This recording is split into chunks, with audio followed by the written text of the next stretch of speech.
Saludos cordiales, bienvenidos a todos ustedes a Canal 8, este canal tinerfeño para todo el archipiélago, este canal pluralista. Y bienvenidos al programa de Directo al Objetivo, un programa en el que entrevistamos a personalidades de nuestra vida política, del mundo de la empresa, de la economía, de la cultura. En esta ocasión él ya ha estado aquí otras veces.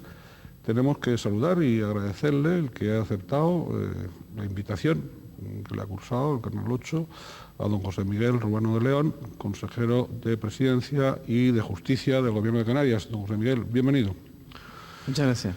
La vez anterior que usted vino aquí a este canal, a Canal 8, estaba recién nombrado como consejero de Presidencia y Justicia, ¿no? Estaba usted con toda una cartera de nuevas ilusiones. No quiero decir que el anterior Departamento de Educación, etcétera, estuviese ya agotado, ni muchísimo menos, pero de alguna manera había cambiado el presidente del Gobierno con usted cuando él puede elegir plenamente a todo su equipo, sin ningún pie forzado de coaliciones, y la encomienda muy cerca de él, muy en equipo, como siempre, este Departamento de la Presidencia y Justicia. Un departamento que ahora, con Delta, por cierto, tormenta tropical o huracán.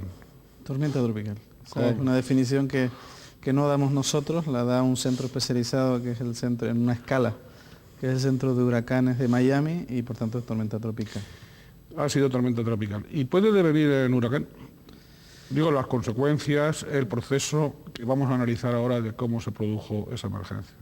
Bueno, hay que saber de todas maneras que dentro de lo que es la definición de tormenta tropical, el propio centro de Miami, en la clasificación que hace de la temporada, digamos una temporada en todo lo que es el Atlántico y básicamente, como es lógico, en el Caribe, a la tormenta tropical Delta dice de la tormenta tropical que en algunos momentos tuvo vientos huracanados, y por tanto hay que pensar que sí que tuvo vientos huracanados en algunos momentos, en algunos sitios, y esta, digamos, después de la tormenta viene la calma. Quizá no ha venido la calma o la calma suficiente. Ahora estamos en otro debate, el debate energético en Canarias. ¿Qué ha pasado con ese asunto? Sí, vamos a ir viéndolo por partes, un debate que no es conveniente que sea huracanado precisamente. Yo creo que ese debe ser un debate sosegado, con independencia de que creo que es lógico que después de lo que ha ocurrido, que ha sido un fenómeno nuevo para nosotros, nuevo para los canarios, por desgracia, y debemos saber que son fenómenos que se pueden volver a repetir en el futuro. Eso que le iba a preguntar, ¿hay posibilidades, puede haber, digamos, de alguna manera esa prevención de que se repita? Yo creo que la prevención la tenemos que tener siempre, en cualquier caso. Creo que esta vez hemos dicho que viene el lobo y vino. Y esto es lo más importante de un sistema de emergencia. Cuando se dan primero la prealerta, después la alerta y después se declara la emergencia, es que la gente responda a los avisos tomando medidas de autoprotección, las administraciones públicas cumplan con su papel.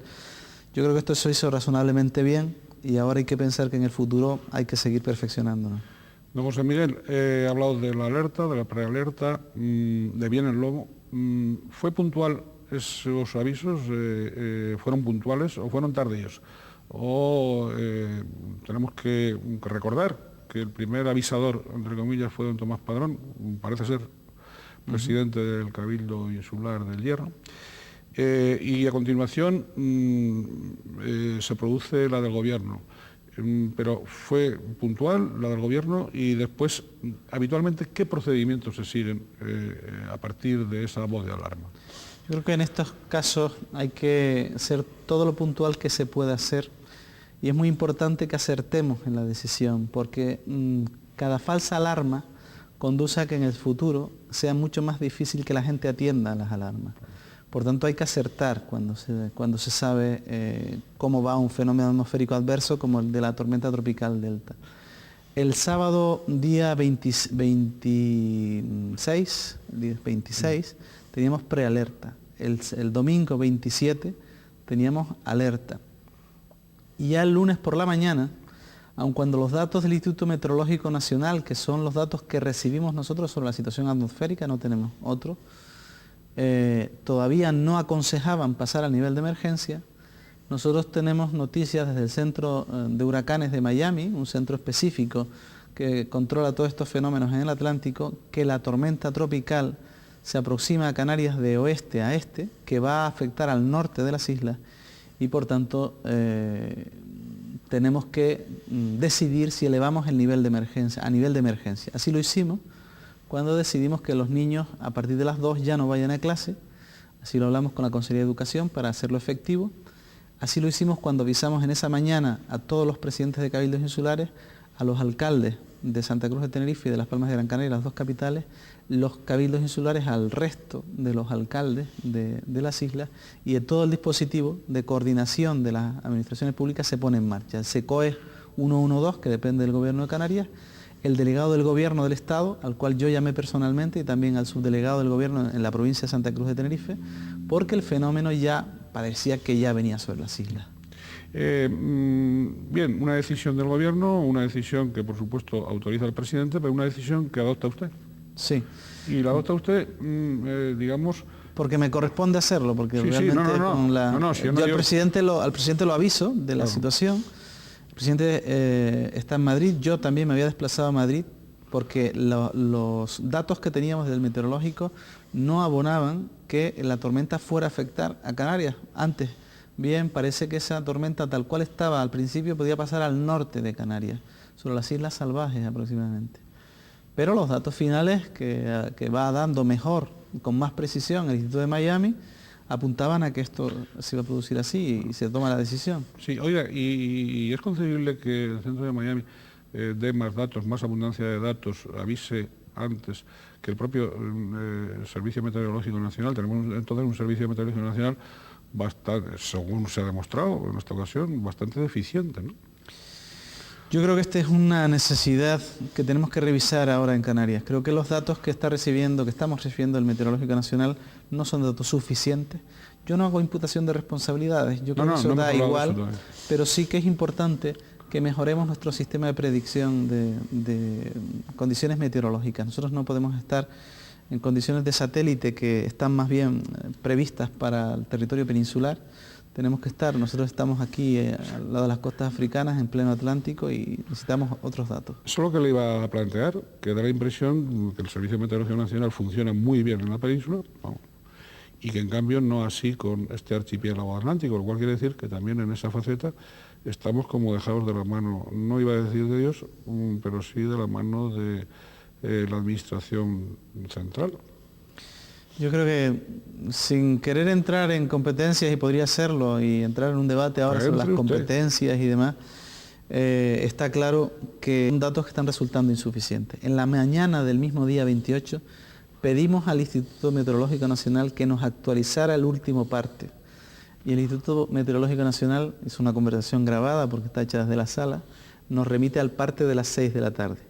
Si nosotros hubiéramos esperado el día 28, al parte que el Meteorológico Nacional nos da a las 6 de la tarde, imagínese usted las consecuencias que hubiéramos podido tener en el funcionamiento del conjunto de los servicios, en el funcionamiento del plan de emergencia, en que los niños abandonaran ya los centros escolares, en definitiva movilizar a la población. Por tanto, son evidencias y esos datos están grabados y los partes del instituto son por escrito. Por tanto, esto no va a admitir ningún tipo de discusión. El tema para el futuro es ver qué necesitamos en la predicción meteorológica en Canarias.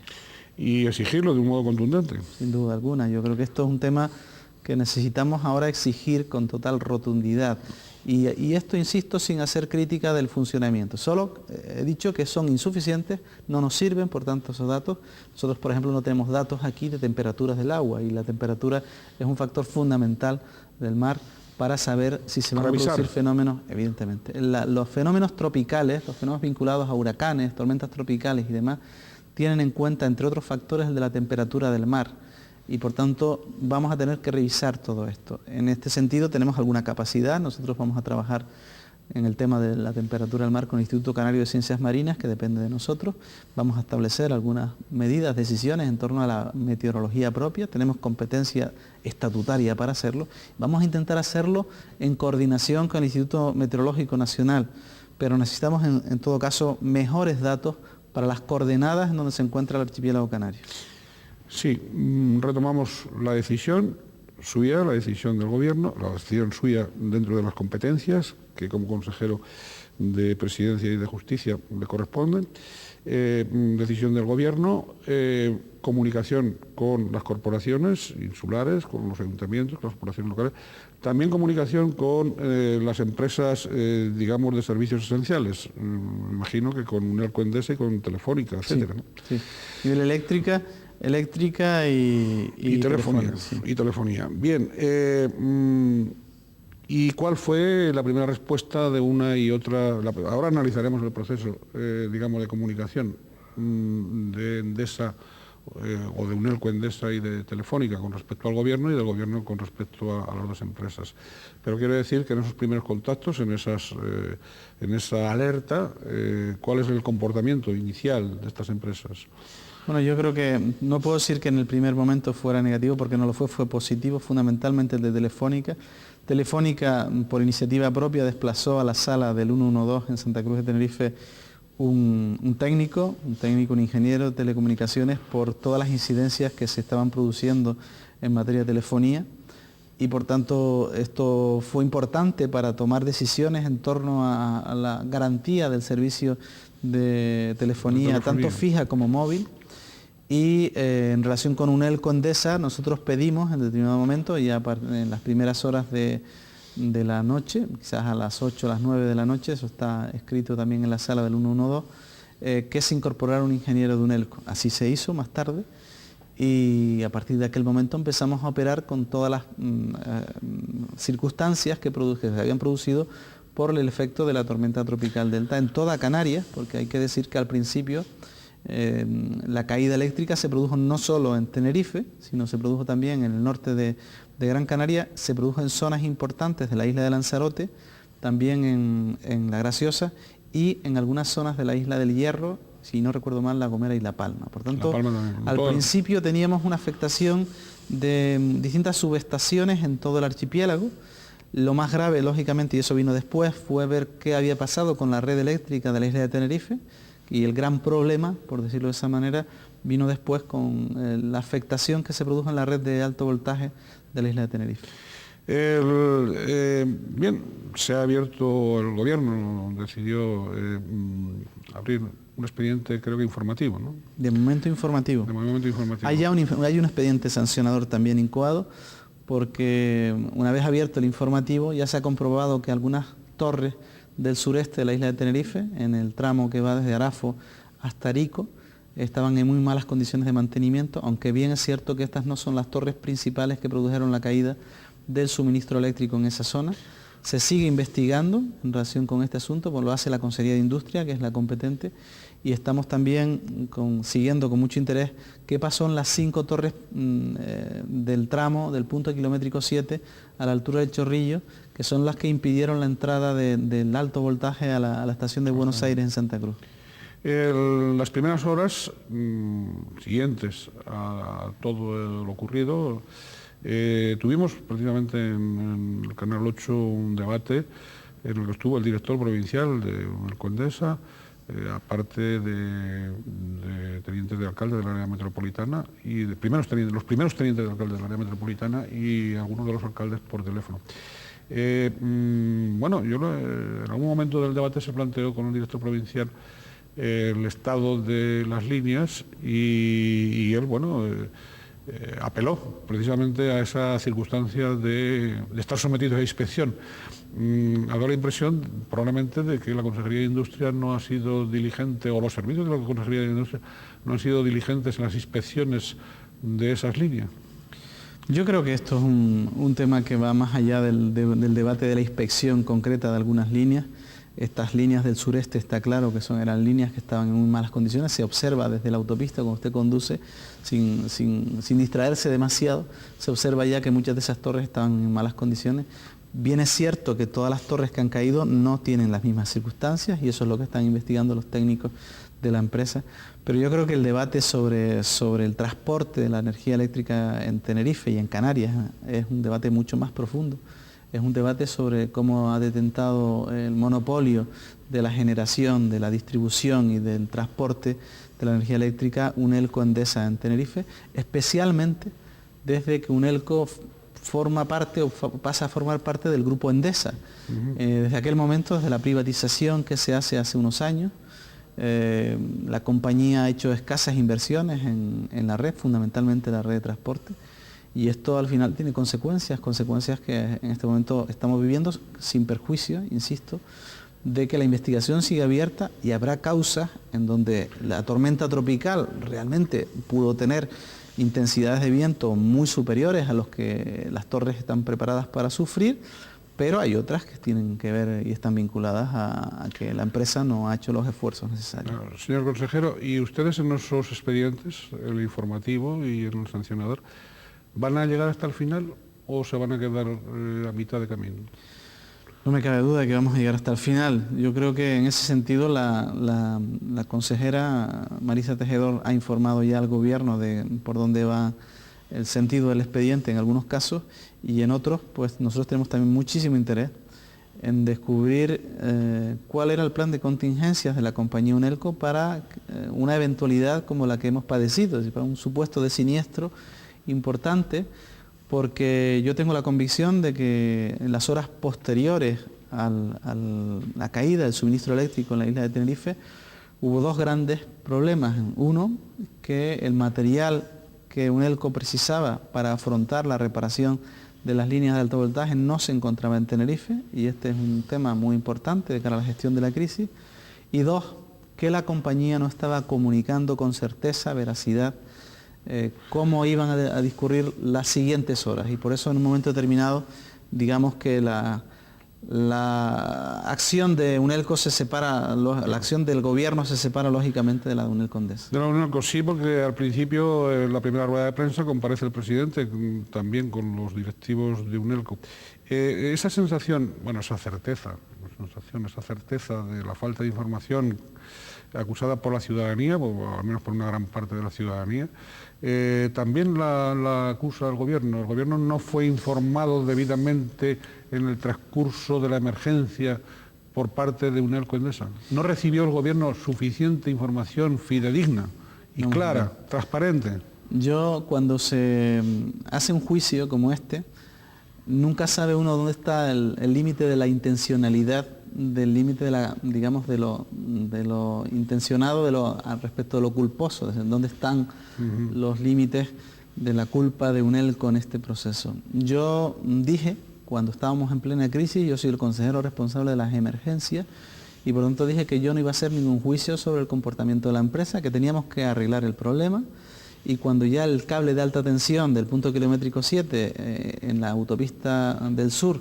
se repone, ya entra la mayor parte de la energía al área Santa Cruz Laguna, y con eso se da también energía a la parte de Tacoronte, el Sausal, que estaban sufriendo cortes.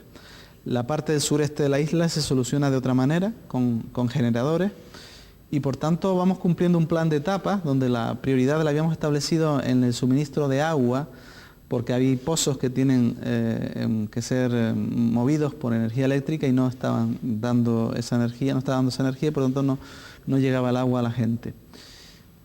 Repuesto todo esto, nosotros dijimos que íbamos a evaluar cuál había sido el papel de Unelco, y eso es lo que sí que puedo hacer ahora. Y en un momento determinado, el miércoles día 30, yo ya le digo a Unelco que no va a estar con nosotros en las ruedas de prensa, porque la información que estamos recibiendo no da certeza al ciudadano, no es una información fiel. Es muy importante que en una crisis usted genere hacia el ciudadano mensajes claros, cortos y fieles, donde el ciudadano pueda tener seguridad de que lo que usted le está diciendo es un mensaje definitivo y creíble.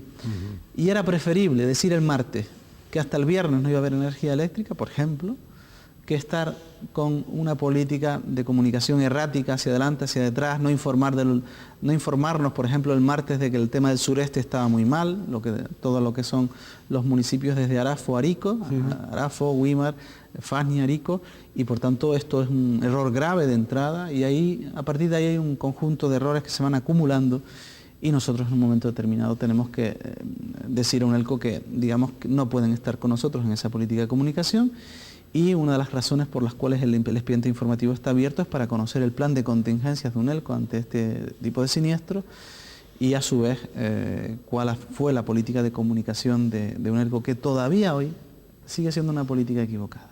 Si usted ve hoy, puede ver los medios de comunicación, la prensa, todavía recibe anuncios de UNELCO, la energía del futuro, Endesa, perdón, la energía del futuro y demás mensajes que no se corresponden con un momento de superación de la crisis. Si ahora mismo tenemos la red eléctrica de Tenerife cogida con alfileres, el mensaje que hay que dar a nuestra gente es que tenemos que tener medidas de ahorro energético, tenemos que tomar decisiones en torno a cómo va a ser la campaña de Navidad, tenemos que tomar decisiones ciertas hacia los ciudadanos. No podemos estar con mensajes de ese tipo, mensajes triunfalistas que no nos conducen a ninguna parte. Algunos ayuntamientos ya han anunciado de un modo, digamos, de previsión el suprimir, si no toda la iluminación navideña de las calles, sí por lo menos en bastantes horas.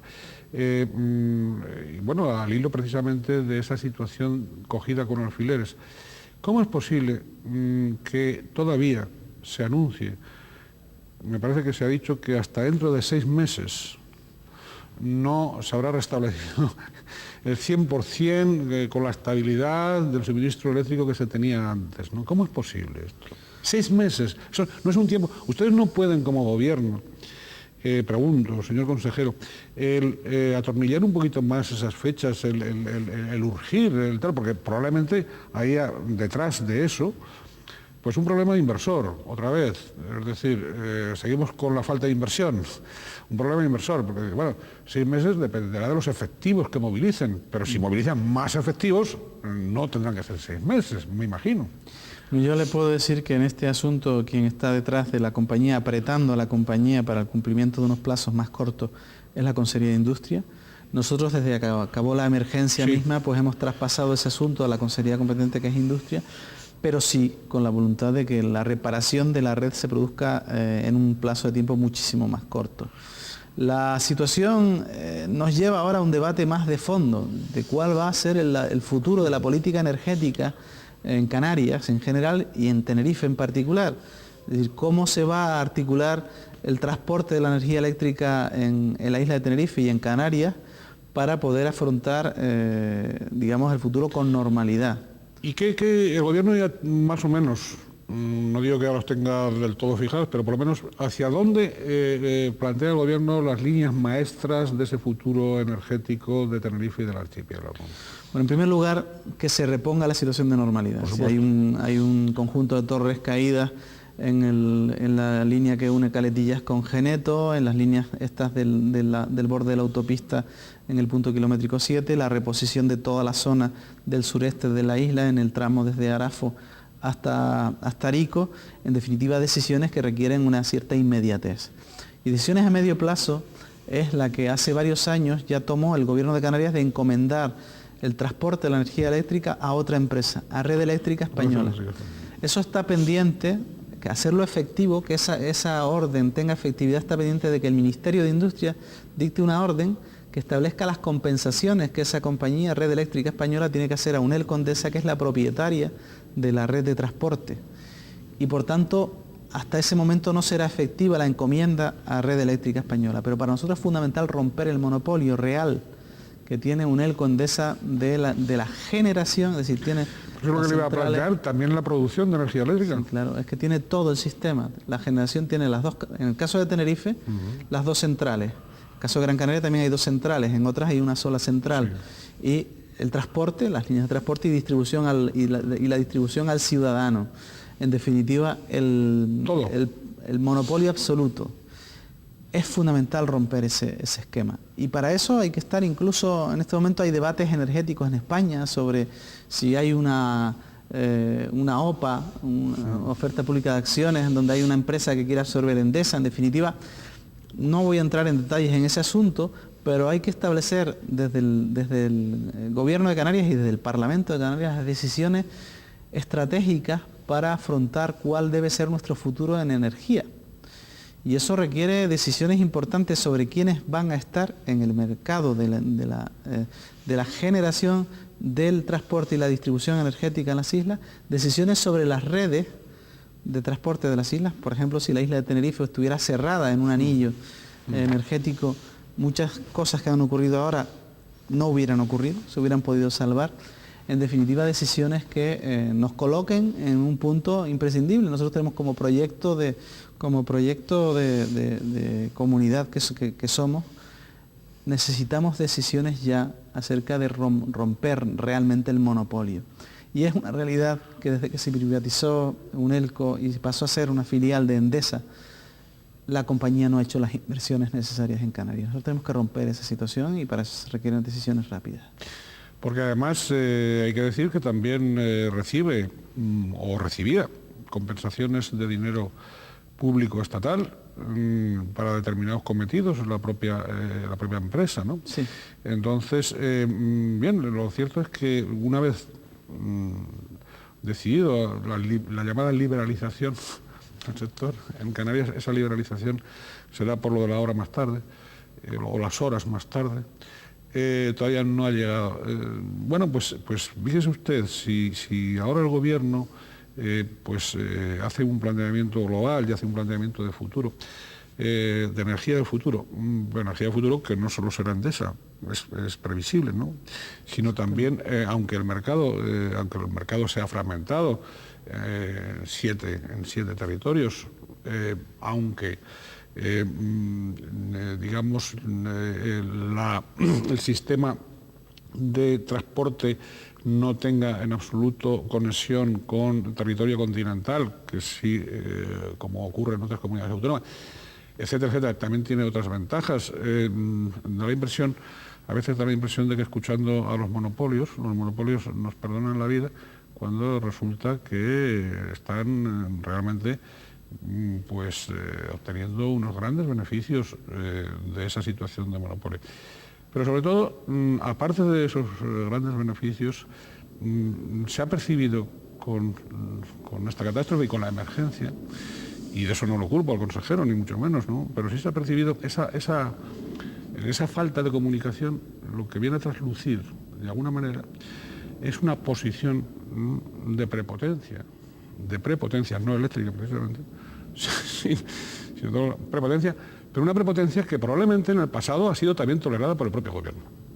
Yo creo que en eso hemos sido todos de alguna manera sujetos pasivos de esa situación de dominio absoluto, ¿no?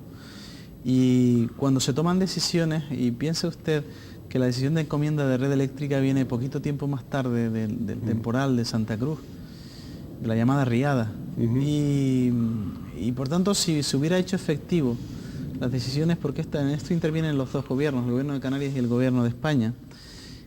El gobierno de España aprueba el decreto de redes extrapeninsulares de generación o de territorios extrapeninsulares, porque lo refiere no solo a Canarias, a Baleares, sino también a Ceuta y Melilla. Y es justamente en estos 4 territorios, los 2 archipiélagos y en Ceuta y Melilla, donde Endesa tiene una situación de monopolio, no así en la península, donde hay otras empresas en concurrencia que puede usted contratar con ellas la energía eléctrica. En el caso de Canarias, lo fundamental, lo primero, es que la red de transporte sí que pase a ser gestionada por otra empresa, pues en este caso por Red Eléctrica Española, tal cual se dijo. Y esto requiere, y en relación con su pregunta, que se sepa que Unelco Endesa sí recibe compensaciones por esto. Hay retraso en que el Estado les pague las compensaciones, pero es decir, no, son compensaciones reconocidas y por tanto el tema del retraso no dice nada más, ¿no? Aparte de lo que pagan los abonados, o pagamos los abonados. Sí, sin duda alguna. O sea, pero como es verdad que los sistemas aislados llevan la necesidad pues de que generar en una isla, en definitiva generar, transportar y distribuir en una sola isla. Nuestros sistemas están todos aislados, excepto Fuerteventura y Lanzarote, que es una unidad, porque comparten una misma plataforma. El resto, pues cada isla tiene que nutrirse a sí misma, por decirlo de esa manera.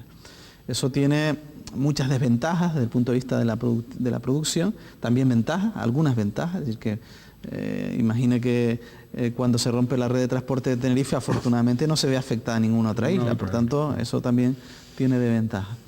Pero lo más importante es que seamos capaces de generar el sistema de cambiar el estado de las cosas.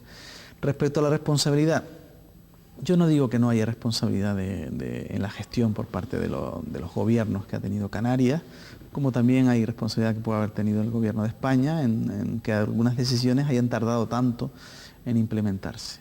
No olvidemos, en primer lugar, que aquí ha habido una tormenta tropical y, por tanto, y fruto de la tormenta tropical han pasado un conjunto de cosas. Por tanto, tenemos que hacer dos debates. Uno, ¿qué pasó en la tormenta, la declaración de la emergencia, cómo funciona el sistema de emergencia, y en los días posteriores, cómo se gestionó, cómo se comunicó, qué pasó con el suministro eléctrico específicamente en la isla de Tenerife, y cuál es la política energética, y este es el segundo debate, cuál es la política energética que debe seguir Canarias en los próximos años, va a ser nuestro modelo energético. Y ese necesariamente tiene que ser un modelo que promueva la concurrencia, que rompa el monopolio de Endesa en el control de la energía en Canarias. ¿Hay posibilidades incluso de que pudieran concurrir empresas, digamos, con empresarios canarios? Sin duda. Sin duda, porque yo creo que eso es una situación que para nosotros empieza a ser necesaria.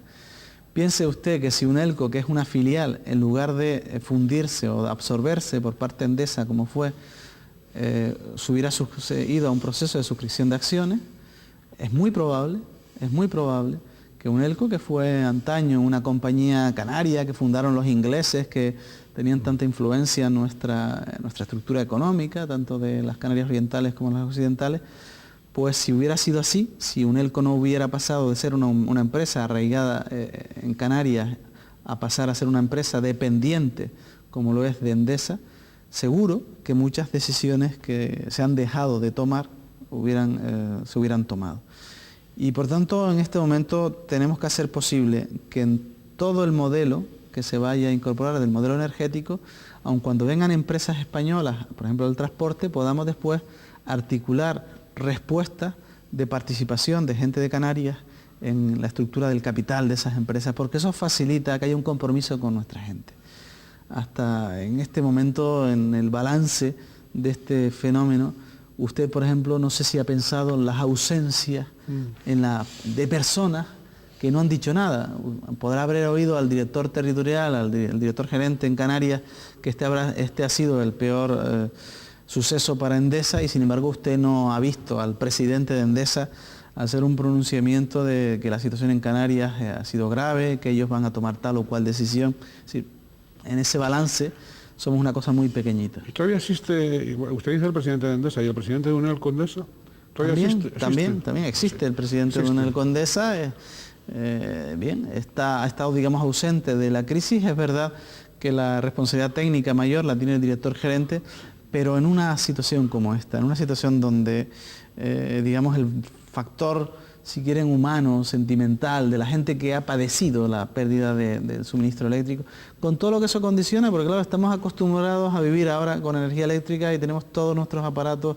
Hay gente que para calentar un poco de café necesita la energía eléctrica porque no hay gas, porque todo es eléctrico. En definitiva, en todo ese contexto ha faltado esa, digamos, vertiente humana de comunicación por parte de Unelco Endesa y de Endesa en general. Y nosotros además hemos echado muy en falta pues tener un plan de comunicación serio de la empresa para que los ciudadanos, los clientes de Unelco, porque pagan, sepan que necesitan un nexo de corresponsabilidad con la gente. No ha habido un tratamiento, digamos, que se sepa satisfactorio, ni muchísimo menos hacia todos esos clientes. Y no ha habido esas comparecencias de los máximos, digamos, de quienes encarnan de alguna manera las compañías, porque no solo son los directivos técnicos, también son los máximos presidentes, que para eso están donde están. Y por cierto, las alusiones que se han hecho a veces pues al enorme esfuerzo que han realizado los empleados de a pie, cuestión que nadie ha cuestionado, es decir, como diciendo, bueno, es que no podemos más porque tenemos a la gente al borde, digamos, del agotamiento, y eso es cierto, y hay que agradecerlo, pero también a continuación habría que haber dicho que, bueno, que contraten a más gente, que traigan a más gente, que traigan más efectivos, que pueden hacerlo. Una de las cuestiones que se han, en medio de la emergencia, usted ha citado antes la riada y ha citado, y quería yo preguntarle un poco por el quehacer del 112, Usted estuvo en la sala de Santa Cruz de Tenerife de un modo, digamos, muy continuo y muy pendiente. Permanente. Permanente, sí. El esfuerzo realmente, vamos a decir, ¿estuvo el personal de 112 a la altura de esa emergencia? Completamente. Yo creo que en esa parte sí que tengo que manifestar una satisfacción absoluta de un montón de gente que estuvo al pie del cañón, que no se interrumpió el servicio en ningún momento. Algún portavoz político he escuchado decir que el servicio se interrumpió y eso es falso. Otra cuestión es que hay picos de llamadas en donde si usted tiene 175 operadores, que son los que tenemos entre las dos salas, que son, digamos, están conectadas, Santa Cruz y Las Palmas, y están llamando 1.500 personas, pues digamos que se articula una cola en la llamada, ¿no? Pero el servicio se cumplió en todo momento, la gente respondió y además mucha gente incluso nos pedía no ser relevada del servicio cuando tenía que ser relevado porque quería estar en la emergencia. Y me gustaría, ya que usted lo dice, también dar las gracias a los empleados de UNEL Condesa y todas las compañías que han trabajado para UNEL Condesa. Y nadie ha cuestionado eso. Yo creo que todos los canarios y los tinerfeños en particular estamos agradecidos al trabajo de esas personas. Pero una cosa es el trabajo de esas personas y otra cosa es la política de la corporativa que ha llevado UNEL Condesa con Canarias y particularmente en la gestión de esta crisis. Sin duda, 112, un gran esfuerzo también. Pero mire usted, cuando la riada ya se comentó, creo que fue don Julio Bonis, de que iban a actualizarse, ya que estamos hablando de actualizaciones, las instalaciones del 112 en Santa Cruz de Tenerife. Yo no sé, bueno, no digo de ponerlas a la altura como referencia de Madrid, que tampoco estaría mal, pero me parece que continúan en el mismo local y en las mismas condiciones, más o menos. No hay nada planteado sobre eso. No ha habido en este momento ningún, o sea, así como en aquel momento se produjeron problemas derivados de las inundaciones de los garajes de esa sede, no ha habido en este momento ninguna incidencia derivada de estar ubicado en un edificio convencional.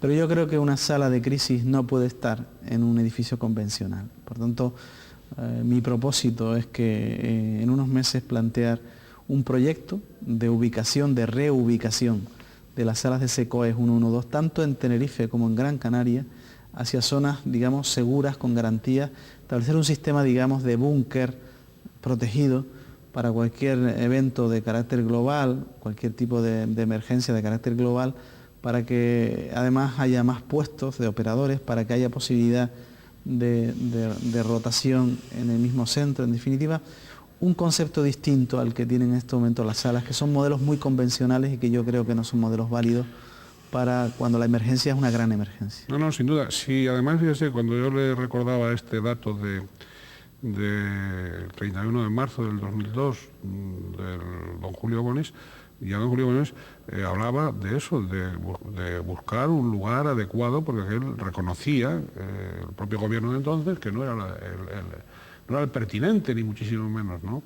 Y bueno, yo me alegro de que este tema ya camino del 2006 lo retome.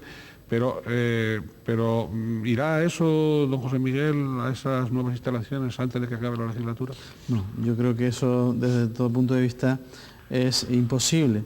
Pero lo que sí es posible es determinar el lugar, adquirir el lugar y hacer el proyecto. Y ese sí que debe ser, y es mi compromiso. Es decir, que realmente que el proyecto quede redactado por arquitectos e ingenieros y quede en ejecución. Esa sería mi voluntad, poder dejar ese tema en ejecución a lo largo de esta legislatura.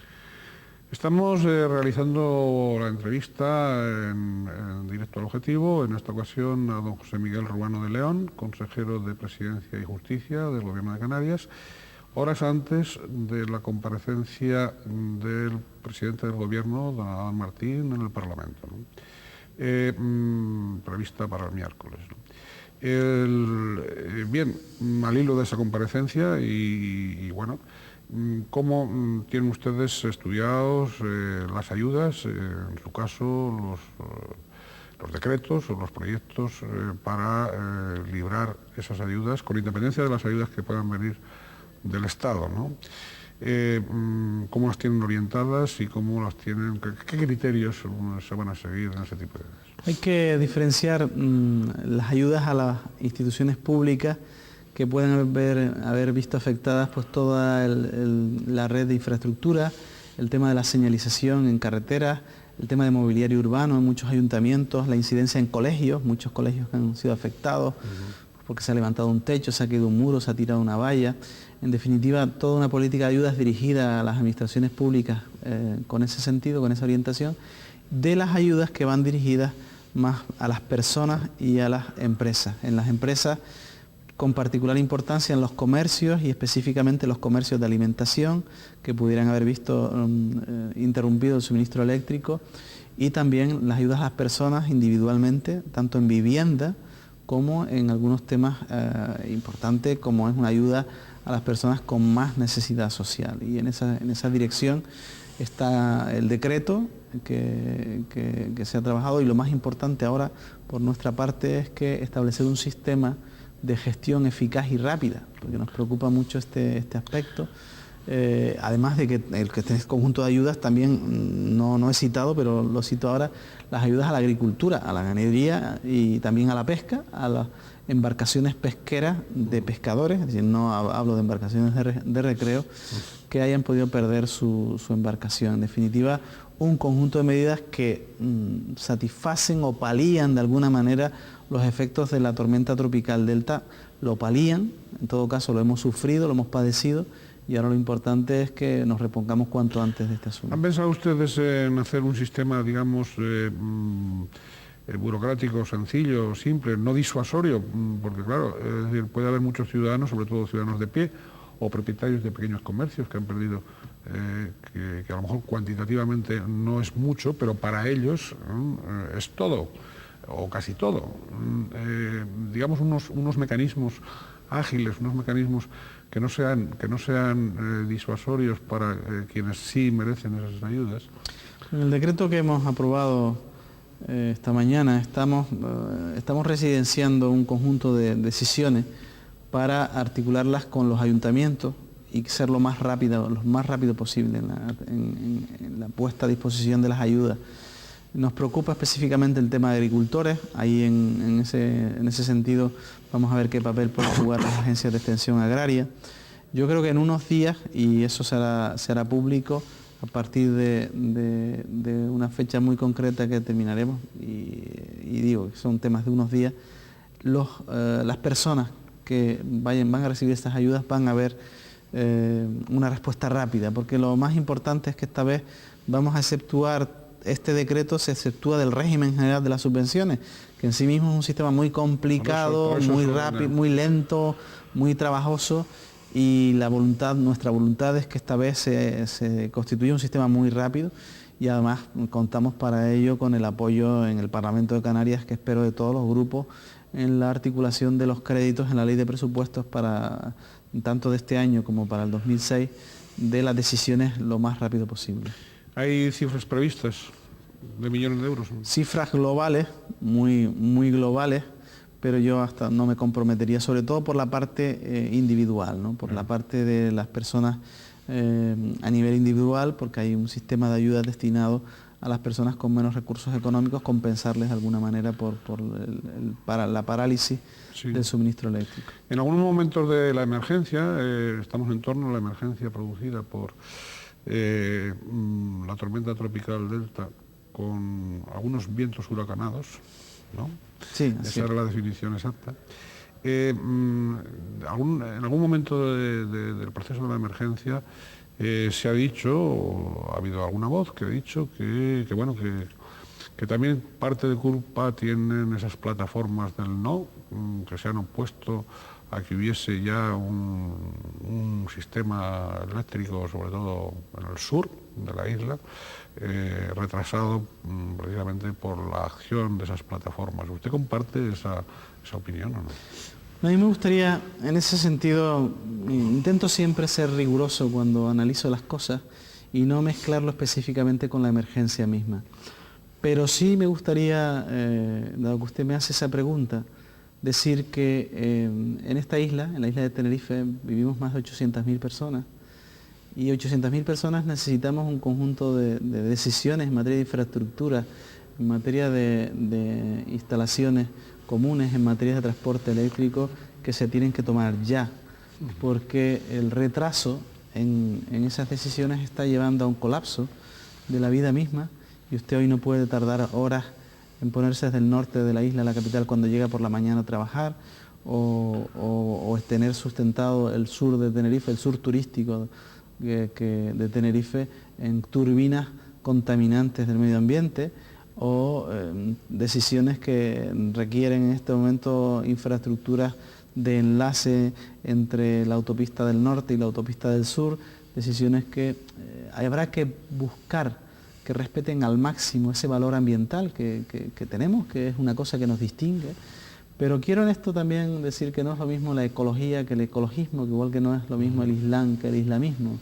Y por tanto, algunas personas extreman las posiciones hasta el punto de hacer inhabitable la isla y están produciendo perjuicios globales sobre el conjunto de la sociedad de Tenerife.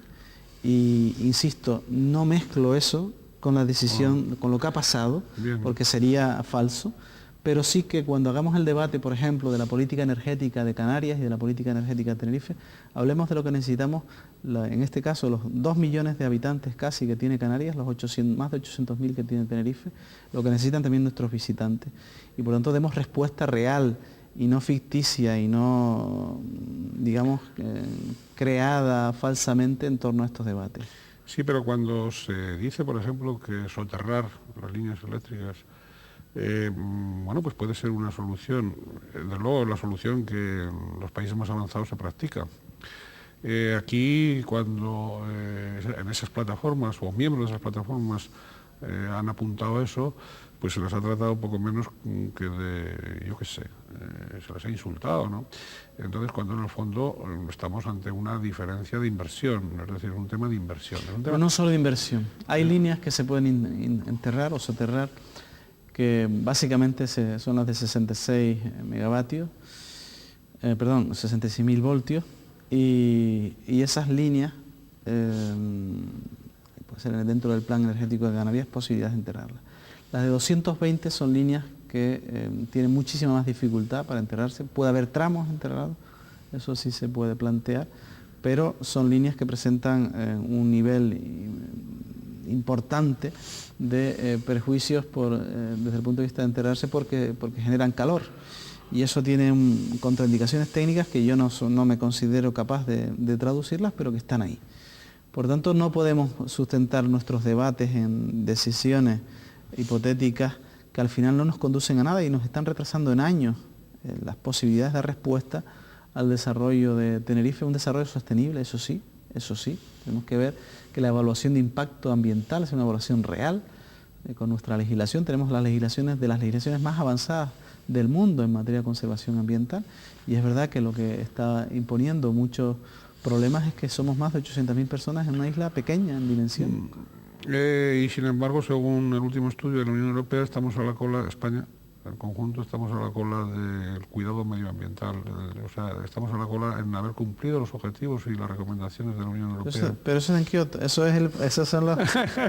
la respuesta a esa es, las recomendaciones están en el grado de cumplimiento que España, el Estado español tiene del protocolo de Kioto, que lo suscribió hace unos años, en el 97, creo recordar, y España no está cumpliendo las emisiones a la atmósfera, y Canarias tampoco, y entre otras cosas, y esto hay que decirlo a la gente, a nuestra gente, no la está cumpliendo porque, por ejemplo, las centrales de generación eléctrica son de momento solo de gasoil, son centrales que están preparadas para la cogeneración también con gas natural.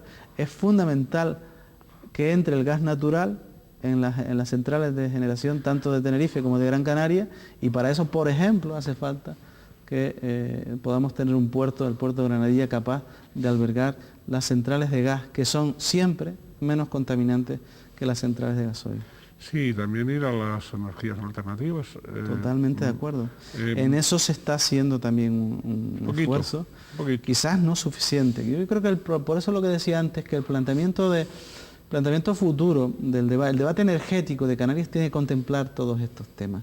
Desde la ruptura del monopolio, en primer lugar, fundamental para generar competitividad, establecer políticas de cogeneración, o sea, vinculadas a la introducción del gas en Canarias, y en tercer lugar, establecer, digamos, más decisiones de energías alternativas, vinculadas fundamentalmente al viento, en nuestro caso, también alguna energía solar y al algunas sol, posiciones de ese sol, tipo. y al sol por las horas por las horas solares que tenemos, ¿no? Sí, Es decir, sí. pero bueno, la Unión Europea también aludía no solo a eso, como usted muy bien sabe, sino también a al exceso de urbanizaciones en los litorales, y ahí también algo ha ocurrido y está ocurriendo en Canarias con las famosas directrices, se llamaban, las famosas directrices, etcétera, etcétera. Lo que pasa es que eso pasa en territorios insulares como el nuestro, donde la población se concentra básicamente en los litorales, porque si usted, digamos, elimina lo que es el anillo, la corona forestal de Tenerife, afortunadamente tenemos como eso una gran reserva ecológica que es nuestra corona forestal y después el Parque Nacional del Teide. Eso es nuestra reserva y la concentración de la gente se produce básicamente en el litoral. Si somos 800.000, en alguna parte pues nos tendremos que poner. Bien, don José Miguel, como ustedes están comprobando, no ha rehuido absolutamente ninguna de las preguntas que sobre la emergencia hemos ido planteando en el transcurso de la entrevista. Ya se nos va el tiempo, pero antes de que se nos vaya del todo, vamos a exprimir algunos minutos más para, ya que lo tenemos aquí, al consejero de la Presidencia y de Justicia, para ver si también nos informa, tan cumplidamente como acaba de hacer, sobre lo sucedido, cosa que agradecemos mucho.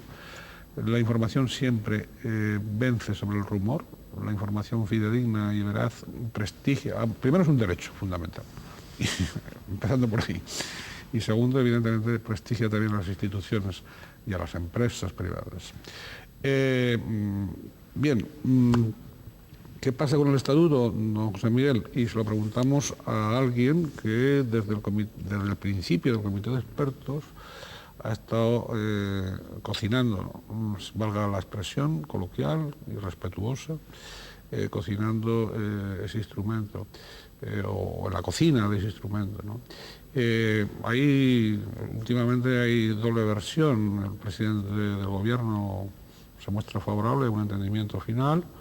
El presidente de Coalición Canaria parece que va por otro lado, y no me salga usted como la vicepresidenta primera del gobierno del Estado tratando de ahormar las discrepancias entre los señores Moratinos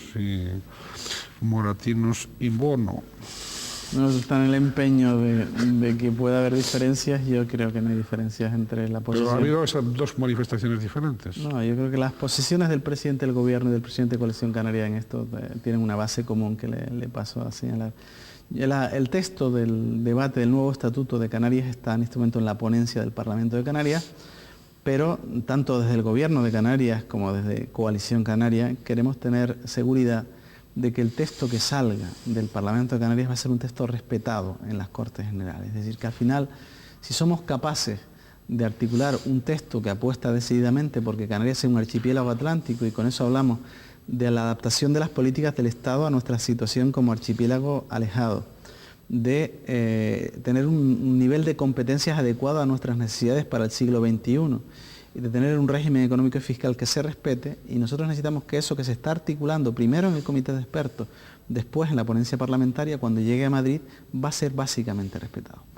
Entonces, ¿qué ha hecho Coalición Canaria? Provocar reuniones con el PSOE a nivel federal, con el Partido Socialista a nivel de España, para que nos diga si el conjunto de competencias que se relacionan, tener competencias en materia de telecomunicaciones, en materia de puertos y gestión de puertos y aeropuertos, en materia de sanidad exterior, que tan mal está funcionando en Tenerife, en materia del control fitosanitario de los productos que nos están entrando llenos de plagas en esos puertos y aeropuertos, casi sin control alguno, en materia de control de la inmigración, colaboración con el Estado en control de la inmigración. Todo ese conjunto de decisiones requieren de una ley orgánica de transferencias del Estado, además conjuntamente con el Estatuto, al tiempo del Estatuto.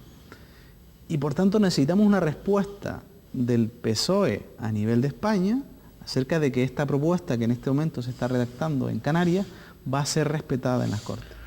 Hasta que no tengamos una respuesta cierta, no podemos decir que el proceso vaya bien.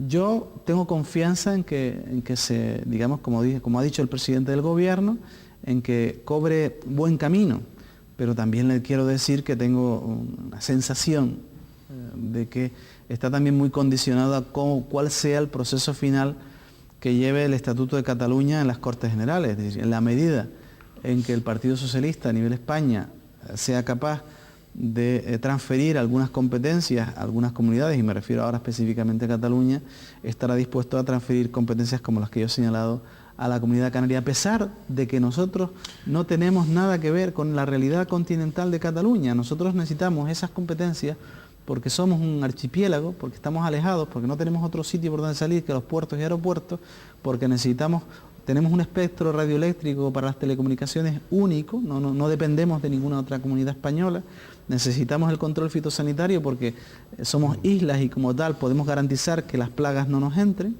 En definitiva, decisiones que deben ser decisiones nuestras o decisiones compartidas también con el Estado y que necesitamos nosotros para el siglo XXI, pero que hasta este momento no tenemos certeza de que si sale de Canarias vaya a ser aprobado en las Cortes Generales. ¿Y qué tal les ha sentado a ustedes el acuerdo entre Partido Socialista Canario, PSOE y Partido Popular en cuanto al sistema electoral, a la lista regional?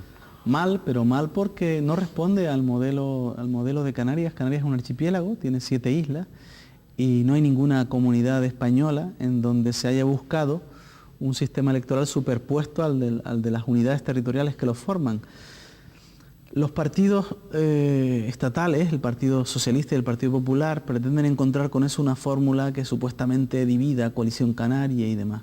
Pero yo creo que con eso lo que están haciendo es una fórmula artificial de superponer al archipiélago a un modelo que no tiene nada que ver con nuestra realidad física y geográfica, y por lo tanto nuestra posición en esto es contraria. Nosotros estamos dispuestos a modificar el sistema electoral canario, elevando el número de diputados en aquellas islas donde ha crecido la población, pero eso no puede hacerse a costa de modificar la estructura física y territorial a la cual debe responder también el sistema electoral, por lo tanto unas circunscripciones insulares como base del sistema electoral canario. Bien, don José Miguel, se nos ha ido ya el tiempo por cierto, entonces ese gobierno en minoría que ustedes, con los apoyos puntuales del Partido Socialista Canario, PSOE, en el Parlamento de Canarias, ¿va a llegar hasta el final de la legislatura? Yo creo que sí, yo creo que en ese compromiso estamos desde que el presidente del gobierno, Adán Martín, decidió expulsar a los consejeros del Partido Popular del gobierno que habían cometido manifiestas deslealtades con la política y con la dirección del presidente del gobierno, con una persona, me refiero al presidente regional del Partido Popular, José Manuel Soria, enfrascado en una política para una isla, como es solo la isla de Gran Canaria, y además metido en una dinámica de confrontación diaria con el propio gobierno del que formaba parte. Por lo tanto, en aquel momento se decide que el Partido Popular no podía seguir en el gobierno. El Partido Socialista en Canarias, en un ejercicio de responsabilidad, ha decidido que algunas decisiones estratégicas pueden ser compartidas con Coalición Canaria hasta el final de la legislatura, puesto que no hay posibilidad de disolver la Cámara. Y aún así, pues tiene también sus propias propuestas, hace oposición, ha contribuido, por ejemplo, a que muchas decisiones del presupuesto del 2006 estén traducidas en propuestas propias, propuestas suyas, y yo creo que con ello pues, estamos en condiciones de llegar hasta mayo del 2007. Bien, usted sabe que ha trascendido como, bueno, en algunos dirigentes de Coalición Canarias, ya se habla sobre, aquellos dirigentes que no son partidarios de que continúe don Adán Martín como presidente o como candidato a la presidencia a partir de 2007. Han surgido distintos nombres, etcétera, etcétera, y se está librando como una batalla sorda, da la impresión. Usted no será, en el supuesto, sabemos de su lealtad incuestionable a don Adán, y por lo tanto es de ahí... ahí no caben dudas. Pero bueno, si don Adán no, por las circunstancias que fuesen, usted podría ser también un gallo tapado de candidato a la presidencia de Coalición Canaria. Primero lealtad al proyecto político de Coalición Canaria, que ha decidido que este asunto no está en nuestra agenda y no lo está hasta finales del año 2006 o principios del año 2007, y creo que debe ser así. Estamos en una política de gobierno ahora. hay que dar respuestas a las demandas de los ciudadanos y no meternos en debates que no son el debate de este momento. Y en segundo lugar, usted lo ha dicho, o sea, yo estoy en un gobierno trabajando con un presidente que es Adán Martín, ya veremos qué pasa en el futuro. Y en esa línea pienso seguir. Cualquier otra hipótesis de mi posición y demás forma parte de lo que pase a lo largo del tiempo, y por tanto yo voy a hacer lo que quiera el presidente del gobierno, Adán Martín, y lo que quiera Coalición Canaria en el futuro. Y a esa voluntad yo me entrego decididamente día a día trabajando para que en 2007 Coalición Canaria gane las elecciones, que es lo más importante. Muy bien, pues ya saben, sobre todo aquellos que están trabajando más en la carrera, esa otra, conspirativa, que en sus propios cometidos. Señor consejero de Presidencia y de Justicia, acaba de ser muy claro a ese respecto. Y algunos de sus correligionarios podrían tomar nota. Don José Miguel, ¿usted desea añadir algo más? No, muchísimas gracias. Siempre es un placer compartir con usted un rato agradable de tertulia. Muy bien, pues le deseamos a usted y al Gobierno lo mejor para el 2006 y a todos ustedes, como siempre, ¿no? Que sean todos más felices en la medida de lo posible, siempre pensando en los demás y siempre pensando en los que más lo necesitan. Nos vemos hasta un próximo programa. Saludos.